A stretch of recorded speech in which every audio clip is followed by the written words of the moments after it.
ለግብርና ስራ ምቹ የሆኑ አካባቢዎች አሉ። ስለዚህ እነዚህን በተለይ ግብርና አካባቢ የአርሶ አደሩን ምርትና ምርታማነትን ከማረጋገጥ ጋር ተያይዞ በተለይ የአርሶ አደሩ በተለያየ ጊዜ የተለያዩ የግብርና ስራ ወቅትን በመጠቀም በተለይ መስኖ ላይ፣ ጸደይ ላይ እንደውም ሌሎች የበልግ ስራዎች ላይ አርሶ አደሩ በተለየ መንገድ የምግብ ሉዓላዊነቱን ሊያረጋግጥ በሚችል መልኩ የምርትና ምርታማነትን ለማረጋገጥ በሚችሉ ስራዎች ላይ ሰፊ የሆነ ስራ እየሰራን ያለበት ሁኔታ አለ። በዚህ ዓመትም ላይ በተለይ የጸደይ ስራዎች አካባቢ በጣም ሰፋፊ ማሳዎችን በማልማት አርሶ አደሩን የምርት ተጠቃሚ እንዲሆን የራሱን በምግብ ራሱን እንዲችልና የተለያዩ ለገበያ እንዲያቀርብ የተደረገበት ሁኔታ አለ።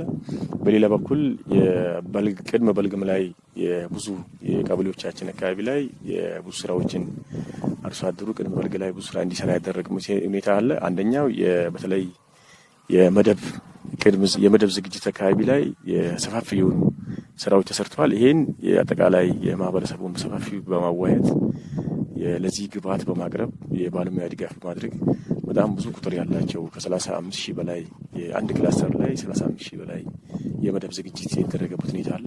ከዛ በላይ እንደ ወረዳም ከ55 ሺህ መደብ በላይ የቅድመ በልግ ላይ የተለያዩ የመደብ ዝግጅቶች የተደረገበትና አሁን ለተከላ ይዘጋጀ ያለበት ሁኔታ አለ። በሌላ በኩል አንዱ ከቅርብ ጊዜ ብልጽግና መንግስት የጀመረው የበጋ መስኖ ስንዴ ማልማት ነው። እሱም ላይ እዚህ አካባቢ ላይ በጣም የከፍተኛ የሆነ የውሃ ችግር የውሃ የሚቀመጥበት ቦታ ነው።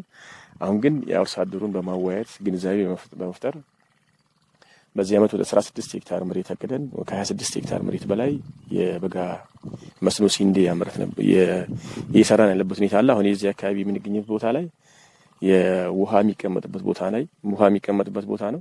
ግን የውሃ ሳይደርስ በፊት ቀድመን እናልማ በሚል አርሶ አደሩን በማዋየት ይህም ቦታ ላይ ሙሉ በሙሉ በመደብና በመስኖ እየለማ ያለበት ሁኔታ አለ ማለት ነው።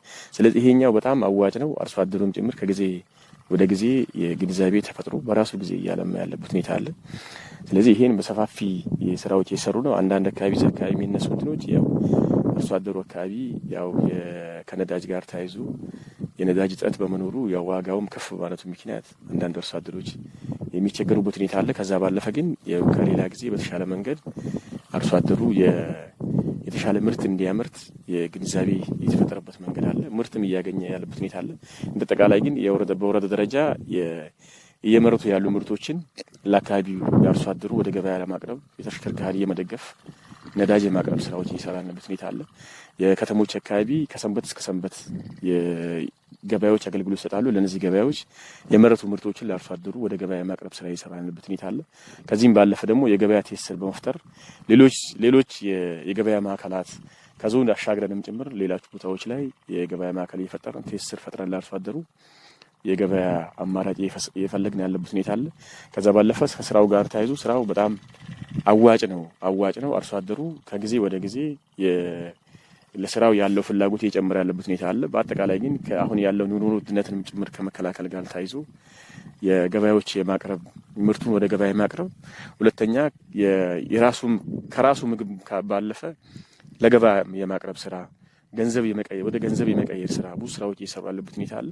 ከዚህ ፊት አሁን የምናይበት ቦታ ላይ በውሃ የሚቀመጥ ወጣቱም ስራ ፈቶ ቁጭ የሚልበት አካባቢ ነው። ስለዚህ ወጣቱን በማደራጀት ስራ በመፍጠር ግንዛቤ ፈጥረን የተለያዩ ግብዓቶችን በማቅረብ ወጣቱ ወደ ስራ እንዲገባ የተደረገበት ሁኔታ አለ። አብዛኞቹ ወጣቶች አሁን ቅድም ያየናቸው ወጣቶች ከ300 በላይ ወጣት ነው አሁን እዚህ ማዕከል ላይ የሚገኘው ማለት ነው። በቀን እዚህ ቦታ ላይ የሚውለው ማለት ነው። ስለዚህ ይሄ ወጣት ስራ የተፈጠረለት ነው።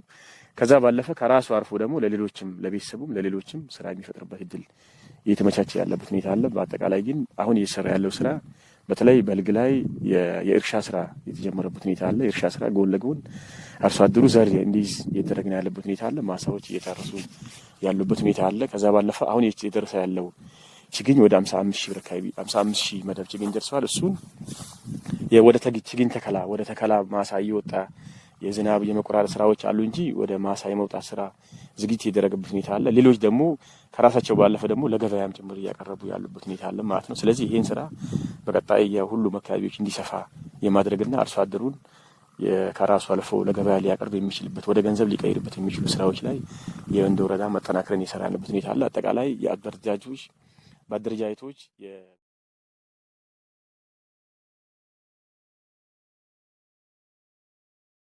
የብልጽግና ሂሳብ ሰብሰብ አድርገን በመደመር ሂሳቤ ያው ባለፈው አመራራችን በወሰደው ስልጠና ያው በመደመር መንግስት እይታ የዘርፎች ምርታ ማለት ያው ብዙ የሰራናቸው ስራዎች አሉ። ያው ከነሱ አንዱ ይሄ ነው። ያው ቀደም ያየነው ሙሉ የሽንኩርት ክላስተር ችግኝ ክላስተር ያየነበት ሁኔታ አለ።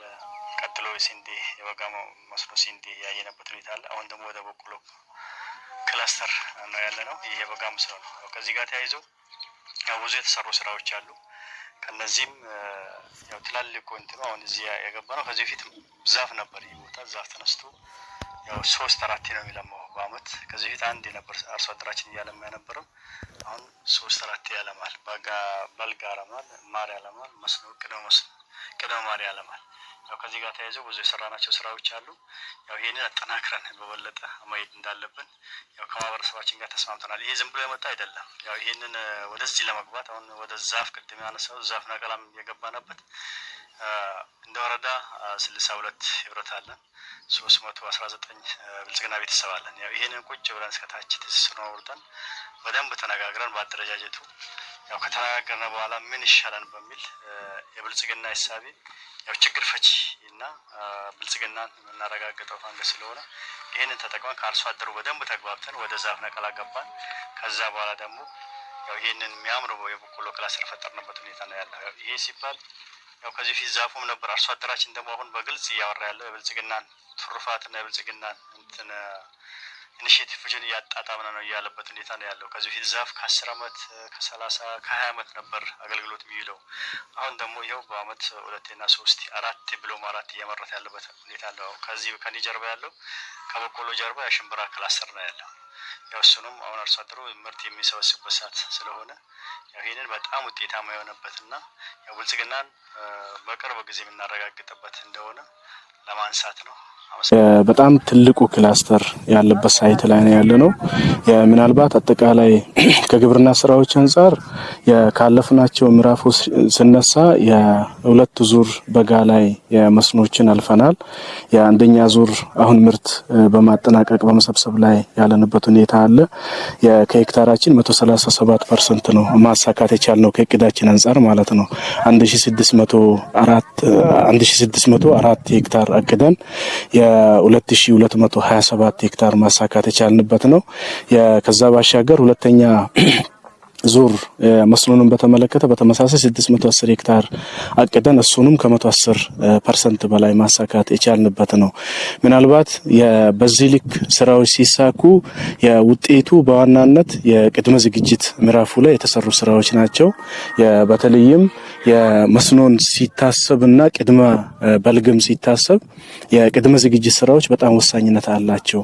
ያው ከተለያየ ቦታ በማምጣት ችግኝን በማምጣት የእቅድን መሸፈን አይቻልም።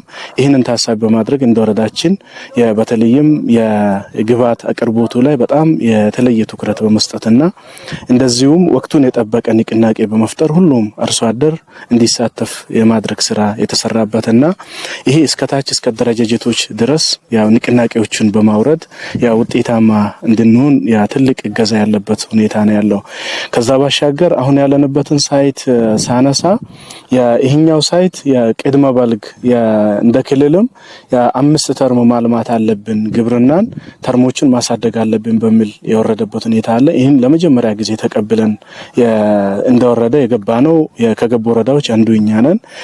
በዚህኛው ቅድመ በልግ ላይ በጣም ፎከስ አድርገን የምንሰራው የሃይ ቫልዩ ክሮፕስ ላይ ፎከስ አድርገን እንሰራለን። በተለይም የነኚህ የሆርቲካልቸር ልማቶች ላይ የሽንኩርትን የሌሎች የአትክልት አይነቶችን ዳይቨርሲፋይ አድርገን የምናለማበት ሁኔታ አለ። ይሄ ሳይት በብዛት የለማው የሽንኩርትና እንደዚሁም የአበሻ ጎመን ችግኝ ነው እዚህ የለማበት።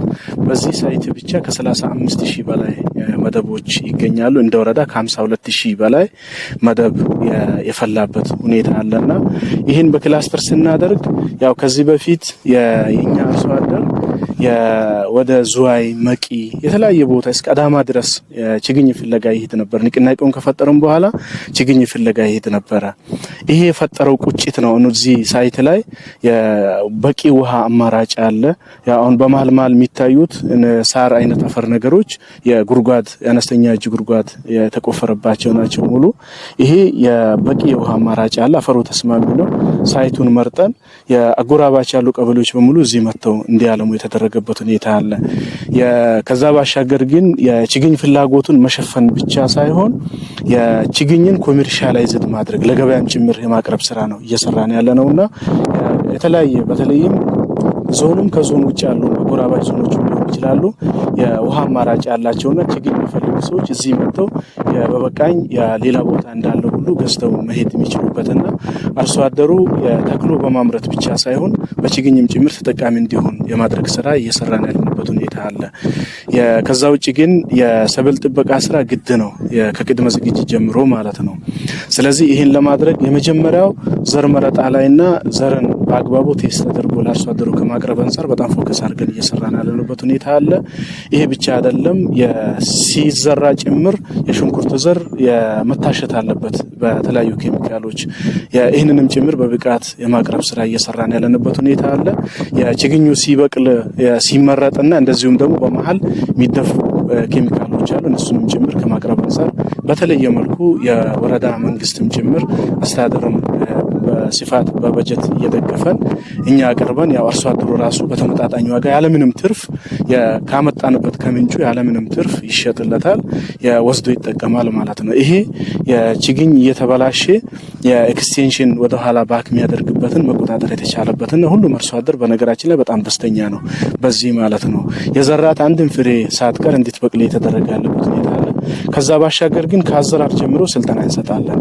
ሳይቱ ላይ ተገኝተን ነው ስልጠና የምንሰጠው። ዝም ብሎ በቀበሌ ማዕከል የሆነ ሳይት ላይ ሰጥተን ሳይሆን በሰፋፊ የሆኑ ክላስተሮች ላይ ከሽንኩርት አዘራር ጀምሮ ከአተሻሸት ጀምሮ ከመደብ አዘገጃጀት ጀምሮ ስልጠናዎችን እንሰጣለን። የእሱም ጭምር አርሶ አደሩ ወደ ኋላ ባክ እንዳያደርግና የዘርቶ እንዳይመክንበት ትልቅ የአስተዋጽኦ እንትን ያለበት ሁኔታ አለ።